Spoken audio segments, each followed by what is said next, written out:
Click करेंगे तो ये कॉलम आपका यहाँ से डिलीट हो जाएगा। इस तरह से कॉलम को आप डिलीट कर सकते हैं। इसी कॉलम को डिलीट करने के बाद अभी हमारे इस टेबल के अंदर नंबर 1, 2 एंड 3 आ रहा है।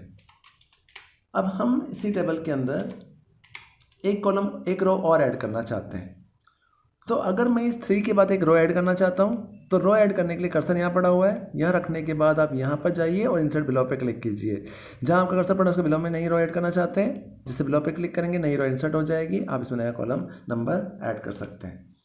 अगर मैं चाहता हूँ कि मुझे इस 4 के और 3 के बीच में एक रो इंसर्ट करनी है, तो जहाँ आपने 4 सेलेक्ट किया है, इस 4 को सेलेक्ट करने के बाद यहाँ पर इंसर्ट अबव पे क्लिक करेंगे। तो जैसे इंसर्ट अबव पे रो पे क्लिक करेंगे तो यहाँ पर एक नई रो इंसर्ट हो जाएगी। अब इसमें आप 4 नंबर डाल दीजिए, इसमें 5 नंबर डाल दीजिए। इस तरह से आप रो में इंसर्ट भी कर सकते हैं, रो को डिलीट भी कर सकते हैं, कॉलम को इंसर्ट भी कर सकते हैं, कॉलम को डिलीट भी कर सकते हैं। इन इंसर्शन डिलीट, अगर आप इस रो को डिलीट करना चाहते हैं, 5 नंबर रो को डिलीट करना चाहते हैं, तो डिलीट करने के लिए आप डिलीट पे जाइए। डिलीट पे जाने के बाद यहाँ पर डिलीट कॉलम के अलावा नीचे आ रहा है डिलीट रो, तो डिलीट रो पे क्लिक करें तो पूरी रो डिलीट हो जाएगी। अगर डिलीट टेबल क्लिक करेंगे तो पूरी टेबल ही डिलीट हो जाएगी। रो डिलीट करना चाहते हैं, इस पर क्लिक किया, हमारी रो डिलीट हो जाएगी। अगर हम यहाँ से पूरी टेबल को डिलीट करना चाहते हैं, सिलेक्शन करो, डिलीट पे क्लिक करो, डिलीट पे क्लिक कर डिलीट टेबल पे क्लिक करेंगे तो पूरी टेबल हमारी डिलीट हो जाएगी। अब इन्हीं ऑप्शंस के बाद इसी में ही हमारे पास एक ऑप्शन और आ रहा है। इस ऑप्शन के अंदर आप यहाँ जाएंगे, यहाँ पर 2 ऑप्शंस आ रहे हैं, स्प्लिट सेल और स्प्लिट टेबल। स्प्लिट सेल और स्प्लिट टेबल का मतलब होता है कि अगर किसी कॉलम को या किसी सेल को, क्योंकि हम जानते हैं कि ये रो है, ये कॉलम है, और इन रो कॉलम के अलावा ये जो एरिया आपके सामने आ रहा है, इस एरिया को हम कहते हैं सेल। पर्टिकुलर ये जो एरिया आपके सामने आ रहा है, इस एरिया को हम कहते हैं सेल। तो अगर हम किसी टेबल को बीच में से कट करना चाहते हैं, 2 पार्टीशन में डिवाइड करना चाहते हैं, तो हम स्प्लिट टेबल का यूज कर सकते हैं। अगर हम किसी कॉलम का स्प्लिट करना चाहते हैं तो कॉलम स्प्लिट सेल कर सकते हैं। कैसे करते हैं कि यहाँ पर जो टेबल आ रही है, इस टेबल में मैंने यहाँ पर अगर नई रो इंसर्ट करनी तो डायरेक्टली भी रो इंसर्ट कर सकते हैं। तो आप यहाँ पर कर्सर रखने के बाद जैसे आप यहाँ पे प्रेस करते जाएंगे तो टेबल आपकी इस तरह से स्प्लिट, इस तरह से आपकी टेबल में रो इंसर्ट हो जाएंगी। अब मैं ये चाहता हूँ कि मुझे इस टेबल को यहाँ से कट करना है, यहाँ से इस टेबल को कट करना है। तो इस टेबल को यहाँ पे कर्सर रखने के बाद यहाँ पर जाके इस पर टेबल पे क्लिक करेंगे। जैसे इस पर टेबल पे क्लिक करेंगे तो आपकी टेबल क्या हो जाएगी, 2 सेक्शंस में डिवाइड हो जाएगी। टेबल यहाँ से कट हो जाएगी। टेबल कट होने के बाद हम ये चाहते हैं कि हमें इस टेबल को कट नहीं करना है, टेबल कट नहीं करना है हमें, तो ये जो जेंडर वाला सेल आ रहा है, इस जेंडर वाले सेल को ही स्प्लिट करना है। इस सेल को हमें 2 में कन्वर्ट करना है। तो अगर सेल को आप कन्वर्ट करना चाहते हैं, कट करना चाहते हैं, तो कट करने के लेआउट पे जाइए। लेआउट पे जाने के बाद स्प्लिट सेल पे क्लिक करेंगे। जैसे ही आप स्प्लिट सेल यहाँ पर कर्सर रखने के बाद स्प्लिट सेल पे आप क्लिक करेंगे तो क्लिक करने के बाद डायलॉग बॉक्स ओपन होगा। तो इस डायलॉग बॉक्स के ओपन होने के बाद इसमें 2 ऑप्शंस आएंगे, number of columns and number of रोज। तो इनका मीनिंग ये है कि नंबर ऑफ कॉलम्स का मतलब ये है कि आप इस सेल को कितनी रोज एंड कितनी कॉलम में कन्वर्ट करना चाहते हैं। तो मुझे इसमें एक फॉर्मेट बनाना है जिसमें मेरे पास यहाँ पर 2 रो आ जाए और 2 कॉलम्स आ जाए या 1 कॉलम आ जाए। तो हमने यहाँ पे नंबर ऑफ़ कॉलम्स की जगह यहाँ पे 1 कर दिया और नंबर रो के अंदर यहाँ पे हमने 2 कर दिया। तो जैसे ही आपने रो 2 एंड कॉलम 1 किया और ओके प्रेस करोगे तो यहाँ पे टेबल आपकी इस तरह से फॉर्मेट में कन्वर्ट हो जाएगी।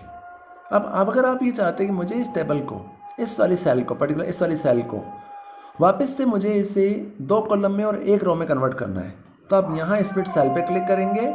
सेल पे क्लिक करना, 2 कॉलम्स 1 रो, जैसे ओके प्रेस करेंगे ये आपकी टेबल इस तरह से कन्वर्ट हो जाएगी। अब इस टेबल को आप इस सारे सेल को कन्वर्ट करना चाहते हैं तो कन्वर्ट करने का सिलेक्शन करो और सिलेक्शन करने के बाद यहाँ जाकर स्प्लिट सेल पे क्लिक कर दो। स्प्लिट सेल पे क्लिक करोगे तो 2 कॉलम्स 4 रो, ओके प्रेस करेंगे तो आपका फॉर्मेट इस तरह से बन जाएगा। अगर आप यहाँ पे जेंडर डालते हैं, जेंडर डालने के बाद यहाँ पर गए, इस वाले ब्लॉक को हमने मेल बना दिया, इस वाले ब्लॉक को हमने फीमेल बना दिया और यहाँ पर हमने एम, यहाँ पर एफ, यहाँ पर या कोई यूनिट देना चाहते हैं, जेंडर की एज देना चाहते हैं तो एज देने के लिए यहाँ पर मैंने इसकी एज डाल दी 21, इसकी एज डाल दिया फीमेल की 22, यहाँ पर 23, यहाँ पर 21, सॉरी इस तरह से हमने इसको 21, 22, इस तरह से 21, इस तरह से आप वैल्यू को सेट कर सकते हैं। तो अगर आप किसी भी टेबल में मॉडिफिकेशन करते हैं, क्योंकि मैंने आपको बोला था कि टेबल ऑप्शन हमारे लिए बहुत इंपॉर्टेंट ऑप्शन है, क्योंकि यहाँ पर टेबल ऑप्शन के अंदर जब हम गवर्नमेंट के सेक्टर्स के अंदर कोई वर्किंग करते हैं या गवर्नमेंट की जो फाइलें वगैरह बनाते हैं या कोई हम ऑफिशियली वर्क करते हैं तो हमें इस तरह के फॉर्मेट्स बनाने की रिक्वायरमेंट होती है। तो फॉर्मेट बनाने के लिए हम इन वाले ऑप्शंस को यूज कर सकते हैं। तो हम किसी सेल को स्प्लिट करना चाहते हैं तो सेल को स्प्लिट करने के लिए स्प्लिट सेल का यूज़ करेंगे। अगर किसी टेबल को स्प्लिट करना चाहते हैं तो टेबल को स्प्लिट करने के लिए टेबल ऑप्शन का यूज़ भी कर सकते हैं। इन्हीं ऑप्शंस के बाद कई बार ऐसी रिक्वायरमेंट होती है कि जैसे आज हमने यहाँ पर टेबल बनाई, अभी टेबल बनने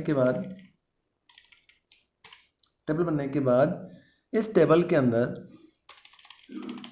यहाँ जो टेबल आ रही है, इस टेबल के अंदर हमने यहाँ पर 3 कॉलम्स ले रखे हैं। इन 3 कॉलम के अंदर मान लिया नंबर आ रहा है, नेम आ रहा है और जेंडर आ रहा है और यहाँ मेल फीमेल आ रही है। ये मेल फीमेल के अलावा हम इसको ऐड करना चाहते हैं। तो हम कई बार जब मार्कशीट्स वगैरह बनाते हैं तो मार्कशीट्स में ये जो कॉलम हमारा आ रहा है, इस कॉलम को हम टोटल करना चाहते हैं, ये यहाँ पर हम समरी देना चाहते हैं। तो अभी इस वाले टेबल के अंदर ये कॉलम सेपरेट है, ये कॉलम सेपरेट है, ये कॉलम भी सेपरेट है, ये कॉलम भी सेपरेट है। तो अगर हम इस कॉलम को मतलब इस तीनों ही सेल को, सॉरी कॉलम्स नहीं है सेल है, इन तीनों सेल को मर्ज करके एक ही सेल बनाना चाहते हैं तो तीनों सेल को मर्ज करके एक सेल बनाने के लिए लेआउट पे जाएंगे। लेआउट के अंदर यहाँ पे एक ऑप्शन आता है, उसे कहते हैं मर्ज सेल।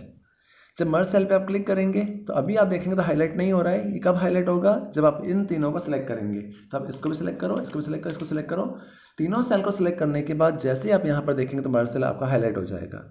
मर्ज सेल हाईलाइट होने के बाद जैसे इस पर क्लिक करेंगे तो ये तीनों ऑप्शंस आपके हाईलाइट हो जाएंगे और कंटेंट आपका इस तरह से शो हो जाएगा। आप यहाँ पे टोटल देंगे, टोटल बना लीजिए और यहाँ पे जो भी टेक्स्ट आपको लिखना है वो टेक्स्ट आप टाइप कर सकते हैं। तो इस तरह से फॉर्मेट वगैरह बनाने के लिए, किसी टेबल की फॉर्मेटिंग करने के लिए हम इन वाले ऑप्शंस को यूज कर सकते हैं और टेबल ऑप्शन का यूज करते हैं। इसी टेबल ऑप्शन के बाद यहाँ पर कुछ ऑप्शंस आ रहे हैं स्प्लिट मर्ज सेल के बाद। अगर आप टेबल की विड्थ और हाइट चेंज करना चाहते हैं तो हाइट विड्थ चेंज कर सकते हैं।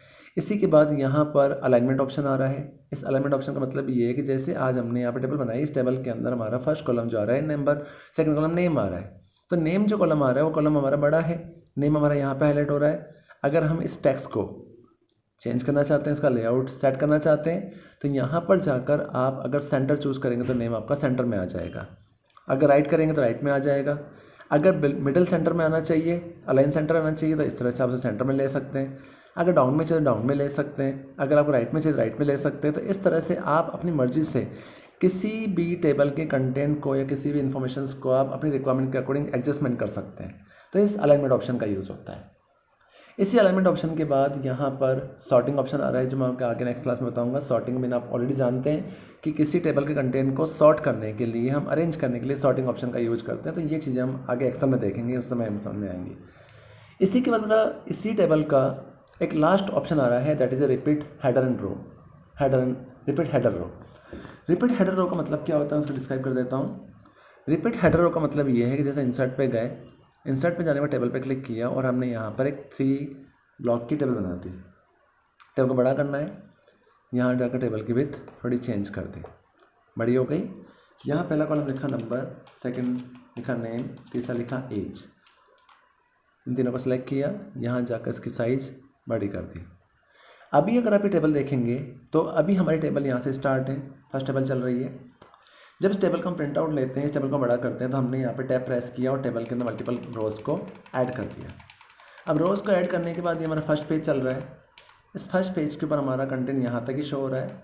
जैसे ही आप नीचे जाएंगे तो सेकंड पेज पे चले जाएंगे। सेकंड पेज पे जाने के बाद ये टेबल के अंदर कंटेंट हमारे इंक्रीज होते जा रहे हैं, बढ़ते जा रहे हैं। तो फर्स्ट पेज के ऊपर हमने नंबर, नेम और एज लिखा।